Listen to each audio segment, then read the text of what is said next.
speaking of sleep, let's just talk about sleep for a minute, just because I really think September has been particularly difficult. Okay. Um, because I don't know about you, but since March, I kept saying, let's just get to September. Yes. And then September came, and it still pretty much sucks. And I was Alas. like, okay, so we made it to September, and now what? Right. When I was kind of hoping that September was going to be some kind of, I don't know, something different, that we were going to have some answers, that things were going to have evolved in a way that would make me feel more settled Hmm. as opposed to just in the damn same place. So I decided in September, well, the first 2 weeks of September just sort of sucked. Like I felt like I wanted to crawl in a hole and just stay there. Yes. Um, yeah, ostrich head thing. Yeah. And That's then, yeah, yeah. That's real talk. yeah.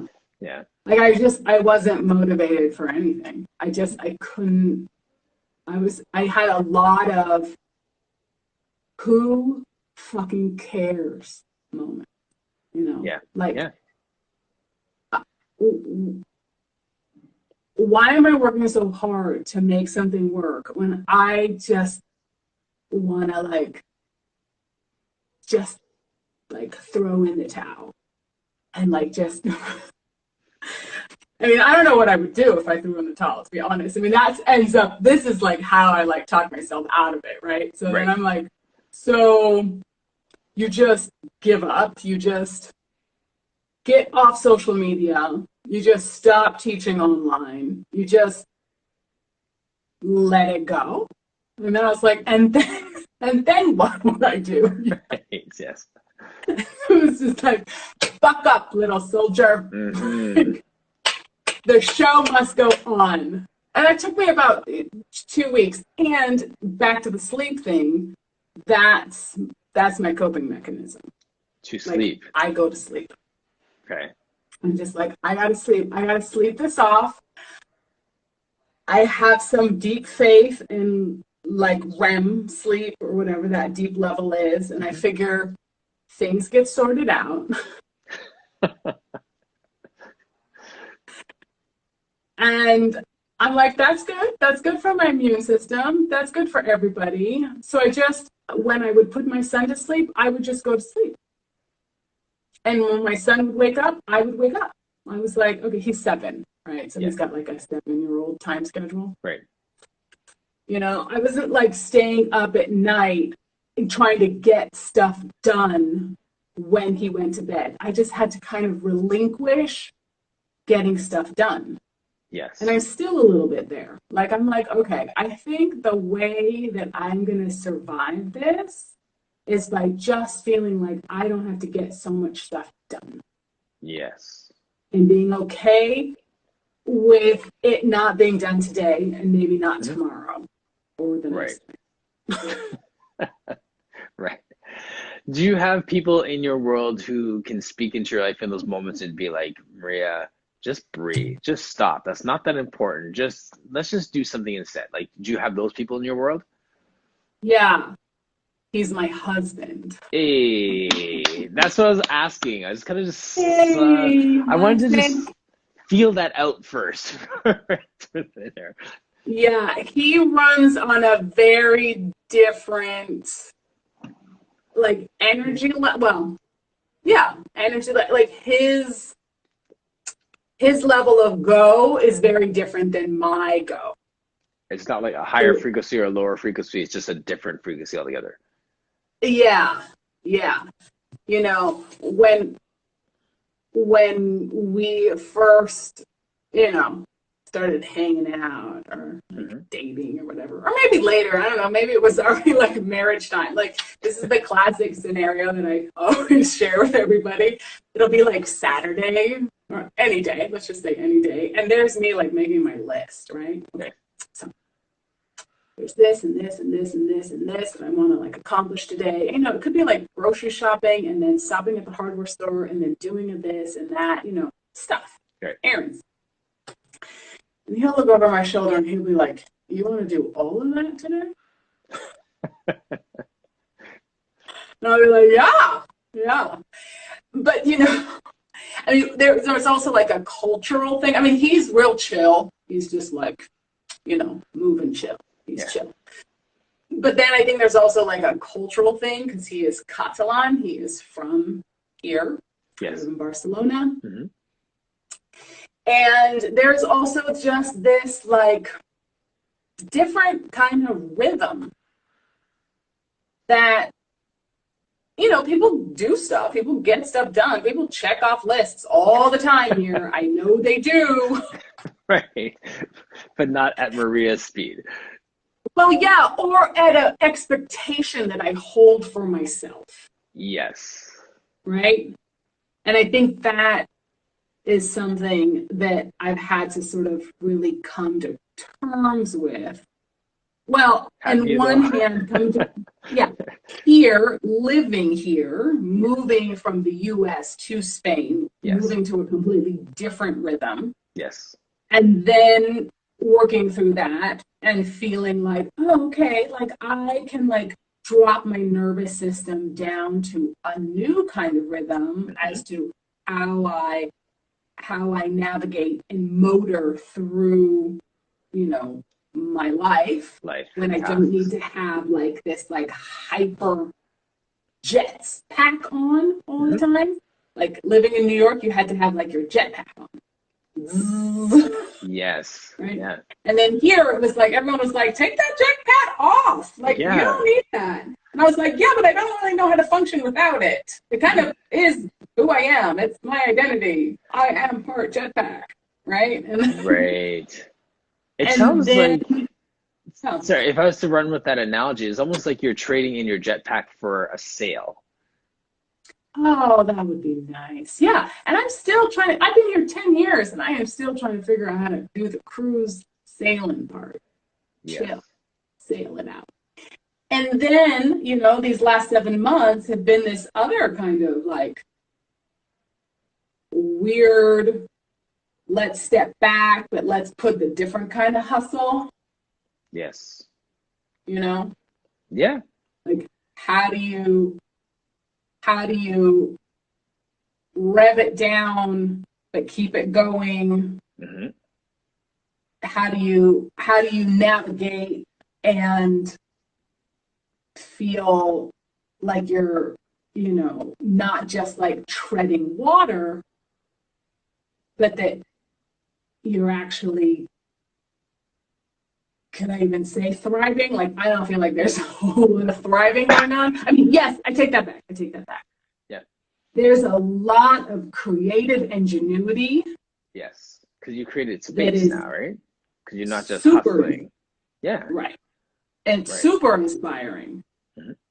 Um, and it brings this other level of like, oh, I gotta, you know, how do I keep going in this whole new format? Yeah. I guess I'm talking specifically about like social media and being online. Right. Exactly. Because you had to pivot with your physical business as well, Yeah, yeah. right? I've had a couple pivots actually. Yes. I mean, in the Well, course of my career, I've had a couple yeah. pivots. I mean, I think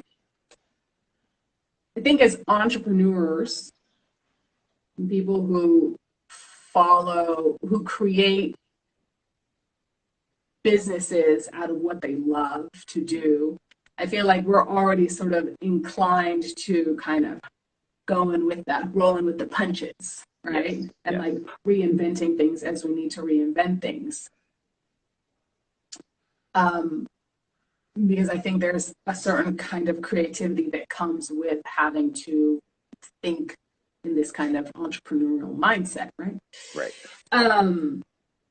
So, you know, I've worked for other people in other studios. Mm-hmm. I've had my own studio. I've I've moved to another country and worked for other people Mm-hmm. and had a studio, and now I'm trying to run a business out of my house With a 7-year-old. Yes. I feel like it's Is the important X to say that factor. part. It is no joke. It's, yeah. Oh yeah. Right. And with the decision that, like many people are making, that, you know, my kid's home. So he's being homeschooled. Mm-hmm. And sorry, does Which, your husband work out of the house, or is he like? yes, Yeah. he does. He Mm-hmm. does. He's a contractor. So Okay. he, you know, builds stuff and fixes stuff. Um, and so he's out. He's out for most of the day, though he has cut back on his hours to kind of help me also. So he's doing less hours, coming home earlier, so that I have some time in the afternoon to try to, you know, Breathe. keep my thing going. Right. Yes. And so, what are we talking about? A lot of things. We're talking about ultimately is what you said in our last conversation about changing the narrative and how your narrative has changed so many times. And you, at this point in your life, are changing that narrative again, much like Right. many of us have had to. And I was going to ask, we talk about those pivots that are to the negative, like not necessarily to the negative, but you've had to like close your studio, or you've had to Right. peel back. But there's also some positives that have come out of it, right? Like think of the connections and some of the projects that we've been working on, and like opportunities that are arising that are fantastic. Like it's really broadening the scope of what we do. Right. And, you know, for the first 10 years that I lived here, I basically, like, my big sad point was always that I missed my Pilates community. Really? Yeah, and that leaving New York City, which was such an epicenter of, you know, Yes. movement people, let me just put it that way. Yeah, absolutely. Right? So, where I really, you know, I had my people. I had the people who I liked to talk shop with, who I liked to, you know, you know, just have dialogue with, right? Yes. And then I moved here, and I must also say that, you know, for me personally, I always kind of kept social media at like arm's length for majority of my career. Yes. You know, it wasn't until, I don't know, 5 years ago, maybe. Yeah, actually, it must have been. I remember I went to teach for Pilates on time, Pilates anytime, Anytime. Mm-hmm. for the first time, tongue twister. And my dear friend and colleague, Kara Reeser, was like, you need to start a Facebook. You need to have a Facebook account. I was like, oh, do I really? Dread. Like, I really don't want to. I never did it before. And I remember sitting in her kitchen, yeah, kind of like trying to set it up. Yes.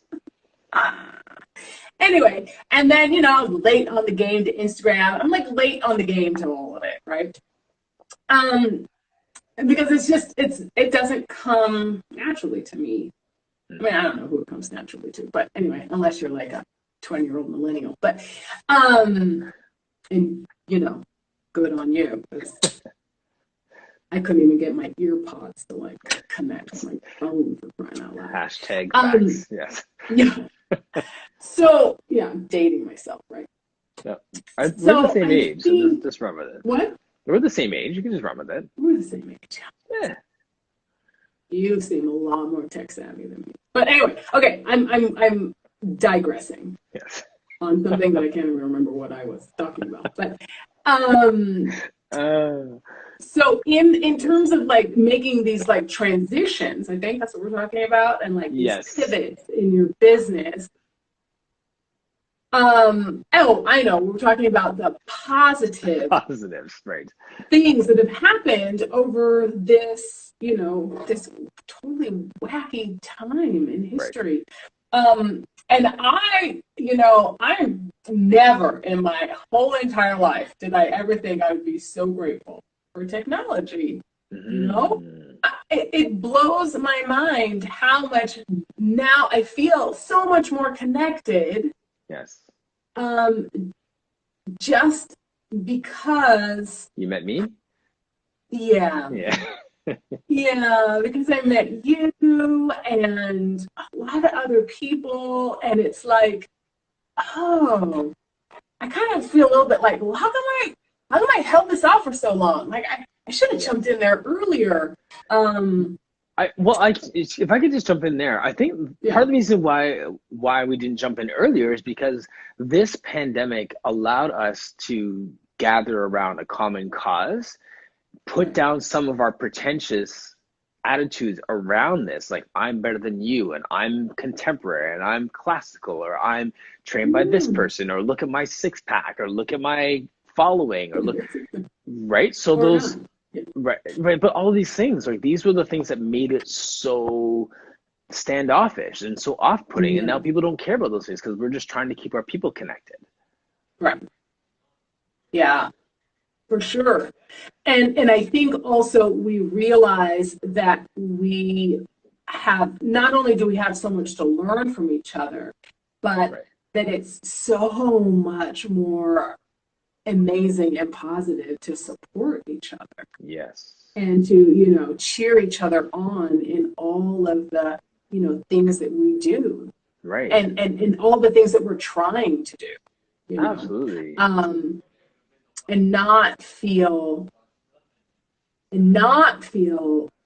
bad on, not have it sort of reflect in a negative how Yes. we internalize, I should be, it could be, Hmm. you Hmm. know, uh, this kind of hesitance or this kind of feeling like, you look at someone and what they're doing and instead of feeling seeing it as something that you're not doing, as Yes. seeing it as like, oh, I have the potential to do that It's more also. inspiring. Or I Absolutely. can try that, Yes. Um, something that I love seeing so much, especially in social media, is I love seeing when one person posts themselves trying something out that they've seen someone else do, Yes. right? And then Right. they link it to the person and they Hmm. say, I saw this and it was totally inspiring and now I'm trying it and it's totally shaky and I can barely do it, but I'm trying and I'm just putting it out there. Yes. And I find that so courageous and brave. Mm. And also, it's a way for us to celebrate each other, Yes. right? So, in the vulnerability of putting yourself out there in that way, um, one just it kind of connects us, right? It And does. then bringing it back to like where you found that inspiration, Yeah. then like creates that full circle. It's beautiful. It is It beautiful. is beautiful. I love seeing that. And what you're saying Yeah. there about being vulnerable, the reward of that vulnerability is having that circle of people that are going to say, great try this next time, look at this, whatever. And it right, it's a scary thing, but like you said, you celebrate that courage that person has in doing it, and the yeah, reward for that is getting better, getting yeah, support, right? Like right, that's amazing. right, right. And how amazing is it that we can actually get support now on this like global scale, you Yes, know, that we can connect despite, you know, time zones, that right. we can have these kinds of conversations and this sharing of ideas. And um I find that so incredibly positive. It is. um and and to think, that I personally um have been able to take class with people that, one, I've missed, you Hmm. know, um, from, back in the day, um, Yes. in my New York life. And I've been able to take workshops and master classes from people that I, always thought, yeah, I'm gonna have to, I'd love to do that, but, has to be the next time they come to Europe, or when I'm in the States, or the cost of, going somewhere to do a training or Yes. take a workshop with someone, is all much more accessible now. Way more accessible now. Exactly. And that accessibility piece is something that I'm so passionate about within our Pilates work, because it is very inaccessible to many people when Yeah. it's live. Price is prohibitive, location is Right, prohibitive, the right. equipment's prohibitive, right? So when we Yeah. can make it more accessible to more people, then we're really affecting change. Exactly, exactly. And getting people also to see that, you know, how we decide to talk about movement, or how we decide to, you know, teach movement, or the method, or, whatever kind of words you want to use, fill in the blank, that there are so many ways to go at it, Yes. right? So that there is not just one definition Hmm. for what it is that we do as movement educators. Yes. Um, and then I think it also, yeah, it creates a thread that we see how we're all connected, that we're all, Yes. doing our best to get other bodies that are not professional mover bodies Hmm. to move better. Exactly. That I was a mean, part of the conversation from Friday with Beth, and you know, it was a drawing of similarities as opposed to highlighting differences, context. right, And the way that she said it, I'm not knocking her by any means, because I think it was helpful for us to have the conversation. But she was saying, well, what are the difference between this style and this style? What are the differences between this style and this style? With her students that she's teaching, so that they could recognize the nuances of different teaching styles and different approaches to the right, method. And I kind of flipped it over and said, well, what are the similarities? So when you look at this style of teaching and this style of teaching, or this person's teacher training program and this person's teacher training program, what are the similarities? What are the shape that they're trying to get you into? What is it, articulation of your spine, the main idea? Or what is the movement? Where's the breathing? And looking at those right, similarities to draw it together, as opposed to look at the differences to spread it apart further. yeah, So in what you're saying, as what I was saying to her, is that, yeah, we can look at differences all day, but we can also celebrate similarities all day as well. And right, what is the main thing that we're trying to bring people towards? It's moving better, feeling better, being injury free, and right, let's move from there. right. Well, I think there's also something to be said about, um, as a Pilates teacher, I'm like, as a Pilates teacher, I bring to the work my particular lens. Absolutely. And you bring your lens, and everybody has their their way because we have a relationship with our body. Yes. And so how I communicate and commune with my body physically is how I then transmit, right? I mean, I don't think there's another way to do it. I don't think I can pretend not. I mean, what I can do, wait, hold on. What I can do, and I think there are some people who are more skillful at this than others, is be empathetic. Right. And put myself in the body of another person and try to figure out how they're moving and why they're moving that way. And then come out, run it through my lens, and then see how I can get them to move with more ease and less pain. Yes. Right? So that is something only I can do in my way. And only you can do in your way. Right. And so it's more than just talking about this style or that style.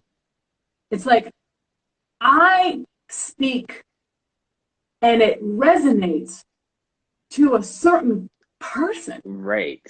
It doesn't resonate to everybody.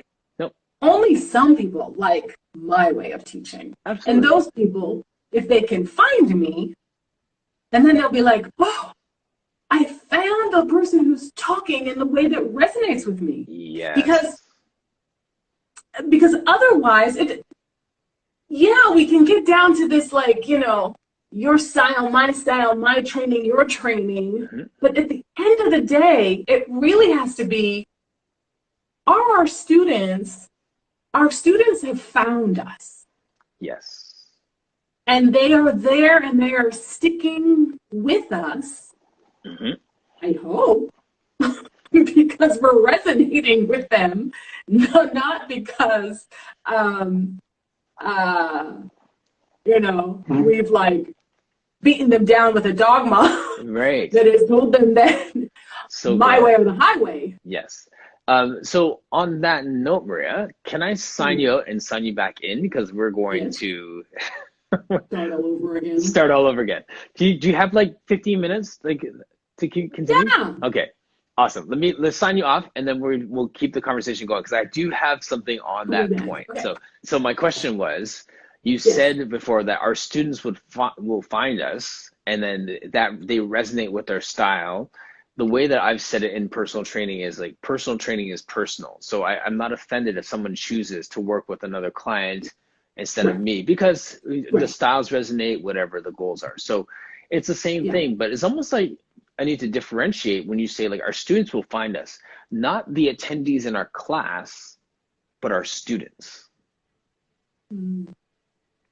Those are two different things. Right? There's people who sign up and just pay, they show, and they bolt. And then there's people who sign up week over week, and they're trying to get better, and they really connect with your cues, and they're really inspired by your life, and they want to be a mom like you're a mom, or they want to, like, you know what I'm saying? Like, because they look at you and they look at your life and they see your work-life balance, and those become our students, not just attendees in our class. Right. Yeah, I mean, I talk about my students. For the most part, I do a differentiation between students and clients. I mean, some people call them clients. I think that's perfectly fine. There's nothing wrong with calling them clients. But because I resonate with being a teacher, and being a teacher is what's the most gratifying thing for me. That's that's my happy place, when I'm teaching, not just, giving a cue of movement, or, not just teaching form. I'm not gonna stick my foot in my mouth. But when I'm really teaching, yes, and what defines that I don't know. That's now I'm gonna get myself in trouble. No, I know because I, it does get sticky because we don't want to go to that point where we're saying you're a client and you're a student, and then people will just trying to find out what's a magic formula to become a student. I understand that, but I mean, well, just no, no. I think what I mean is I everyone who I teach is my student. mhm. Um, because everyone I teach, I mean, I'm very lucky.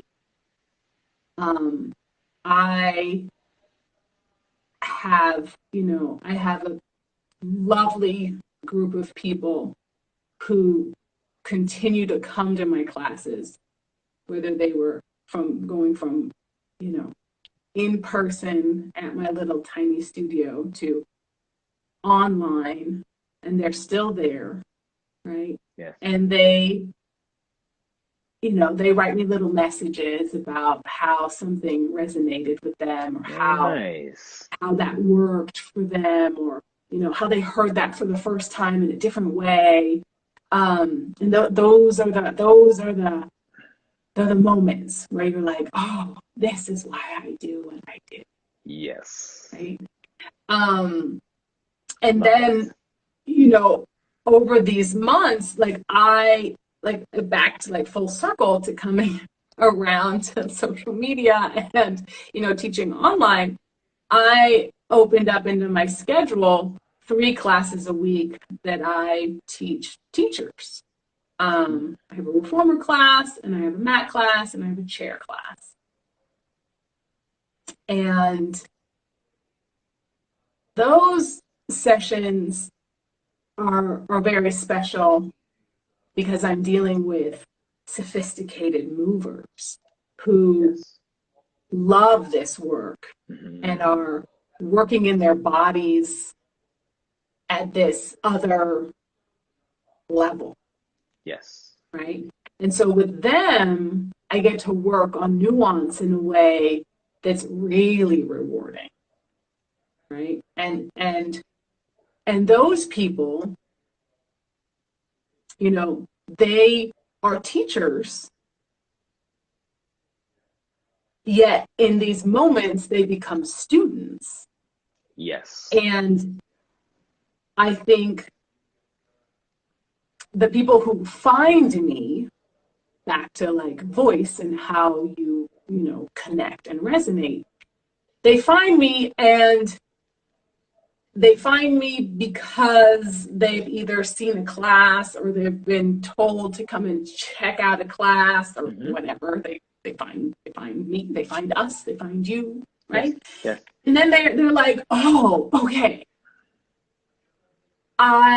this is going to help me be a better mover, be a better teacher, whatever, Yes. right? Yes. So I feel like the the part that for me is my why, or the thing that makes me want to get out of the cave and take my head out of the sand when I'm feeling like I think this is all so damn hard. Yes. um, is that I hang on to the idea that I actually can make a difference in somebody's Lovely. life, no matter where they are on their journey, whether Yes. they're my regulars. I call them my regulars, Hmm. you know, um, or they're You're those teacher you're students, sophisticated movers. my sophisticated I movers. love And that I have to phrase. say, my regulars are getting to be pretty sophisticated movers. Yes, for sure. um, yeah, and I think the other thing that I think is important to say, that I'd like to make sure is reiterated, Hmm. or comes out clearly, is that there are enough people out there in the planet for all of us. So I don't have to try to teach like somebody else or try to do it like somebody else because what they're doing seems to be working so perfectly. Yes. I have to sit with myself quietly and figure out what it is that I do that makes me just who I am and know that that's enough and that that is is all I have to do. I just Yes. have to be me and teach in the way that I feel like I am best sharing my knowledge Yes. and then trusting that those people will find me who want to study with me. Mm. It's so beautiful and it's so simple, Yeah. but as a people, we're not that patient to let that process live out. Yeah, there's a lot of rush, rush, go, go. Yes. Yeah. Yeah. I mean, I think a lot about even my training.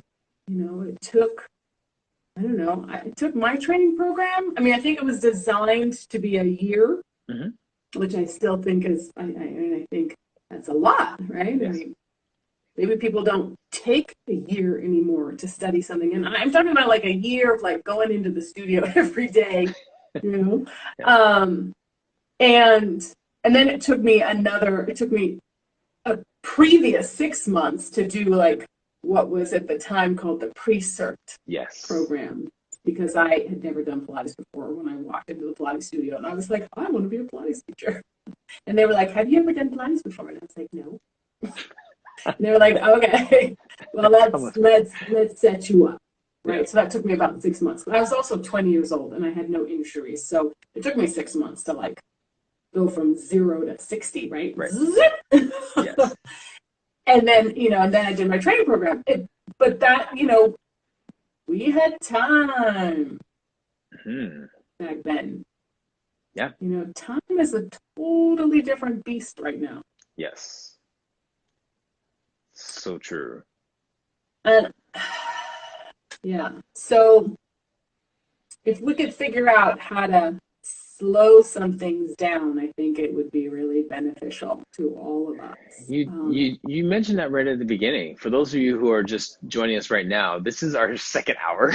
Like first hour was rife with technical difficulties, but we got a good chunk in there about training our jetpacks for sales Right. and just understanding how we need to slow things down and find out ways to get that restorative piece in there so we can listen to our bodies and be Right. present, right? Like a lot of what you talked about last time when you were talking about your time with Kathy Grant was about being present and being responsible for your work. And there's a sense of owning the work Yeah. and being present with the work. And I think that that principle needs to bleed into our everyday lives where we're that much more present and not just rushing after the next thing, Right. but just being.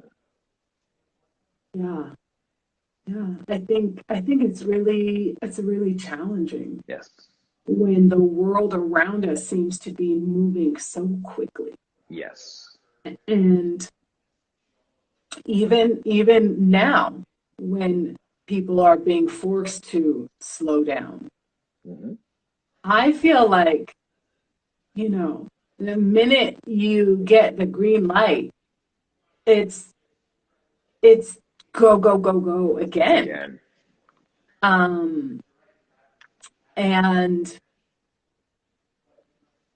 I don't know. I mean, I think about my 7-year old, and I think about how he, how he's growing up in a world of instant gratification. Right. Yeah.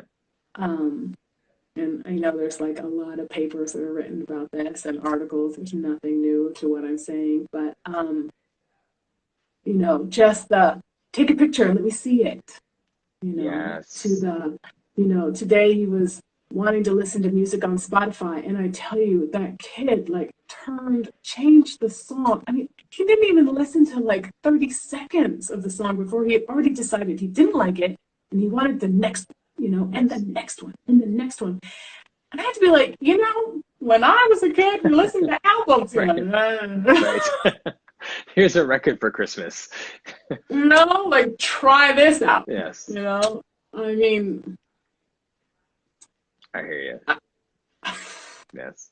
If I feel exhausted, I mean, how are these kids gonna not just feel like exhaustion is like a normal part of just being? Yeah, exactly. Craziness. Wow. Yeah. Well, our first conversation was all kinds of Kathy Grant stories, and I want to hear your stories today. And I love hearing your journey and the things that give you life and the things that you're learning, and they're all inspiring to us because everyone is going through different things. And when you speak so real and so normal about whether, just exhaustion or balance or work or making pivots, it normalizes it for the rest of us. We don't feel like we're so perfect and everything has to be absolutely polished in social media. So I appreciate your authenticity, Maria. Yeah. Well, I'm the first one to say,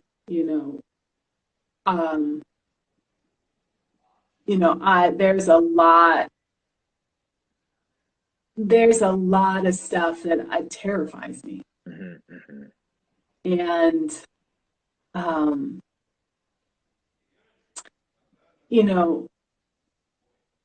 actually keeps me playing small. Yes. In a way that for a long, long time, I thought that was good. That I didn't need that. Oh, it's okay to not do everything. Wait, now I'm getting myself in a weird loop. Hold on. Yeah. What I need to say is that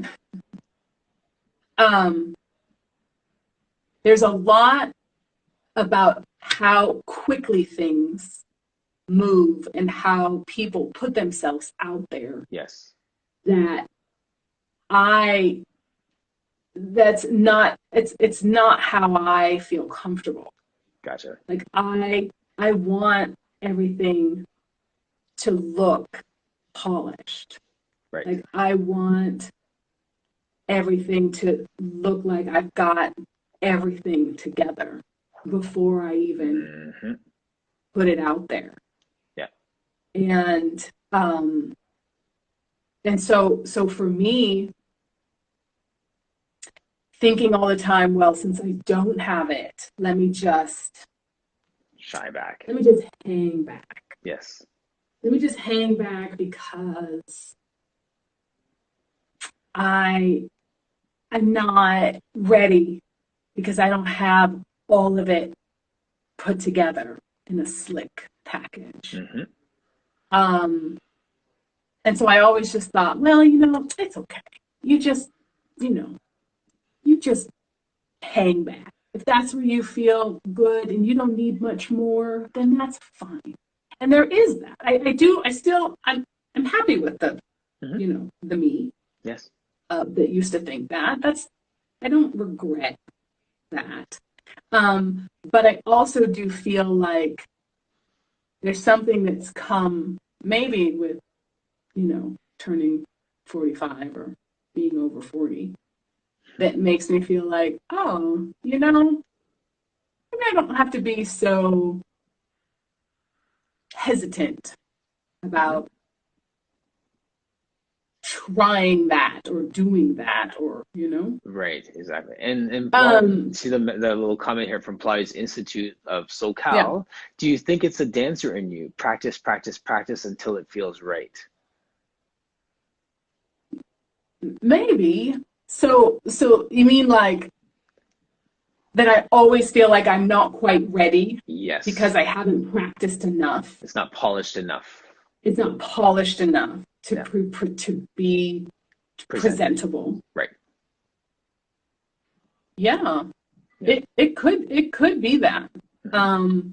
Because there's a lot that goes into getting yourself to the place where you're ready to be on stage, Stage ready, right? right? Stage ready, like, right? So if that takes so much preparation that just to try it on the fly is a little intimidating. Yes. But I will share something that a dear friend of mine said to me at the beginning Okay. of all of this. Like as we were entering into lockdown Okay. in March. She said to me, she called me. She actually works for BBC. She's one of my students, and she called me and she said, "Maria, it is time for you to get those videos out live, whatever." Because we've been talking for 2 years. We've been talking Yes. about how I could I should either have a YouTube channel or I should have some subscription thing or I should and I Mhm, should mhm. and I should. And she was like always pushing me, "Maria, you need to just do it, just do it." And she called me and she said, "Now is your moment." She said, "The world is about to go through an enormous shift in Yes. all of those things about you, all of your perfectionist things that keep you held back from just launching out Hmm. are not going to matter." Not gonna matter. She's like, it, the floor is going to be pulled out, and anything you do is going to be great. Yes. She's like, just do it. Mhm. And I really, I've taken that to heart, and I have to remind myself a lot because there are moments where I'm like, oh no no no, like I need to, when my perfectionist brain like holds me back from just like, you know, Throwing it up there. just like, oh yeah, I'm just gonna film that and I'm just gonna post it. Yes. Like I'm like, Hmm. oh, and I overanalyze it, and Nope. you know, No room for that. and then I just throw it away, and then I'm like, no, I can't use that, can't do that. And again, that goes back to something I think that we talked about earlier, which was just like allowing the this this new world that we are living in Hmm. is actually giving us permission Yes. to surrender and just be who we are. and Yes. and um I think there's a lot more kindness out there that's willing to say yay Hmm. than well, that was shit. Exactly. you know Yes. hopefully those people just keep their mouth shut, Yes. And if they right? don't, we just ignore them and just move on. And because there's nothing we can do Yeah. about Exactly. it. But I think, yeah. Yeah. Maria, I love these conversations and I wish we could keep it going, but I have to, You got to go teach. I gotta teach. I have some students coming in. I got to go find my kids All somewhere. I got right. to go pick them Well, just savor your time alone up. first and then we'll go chase them down after. Yes. All right. Okay. Thank you so much, my Thank friend. you. Thank you. It's always a pleasure to,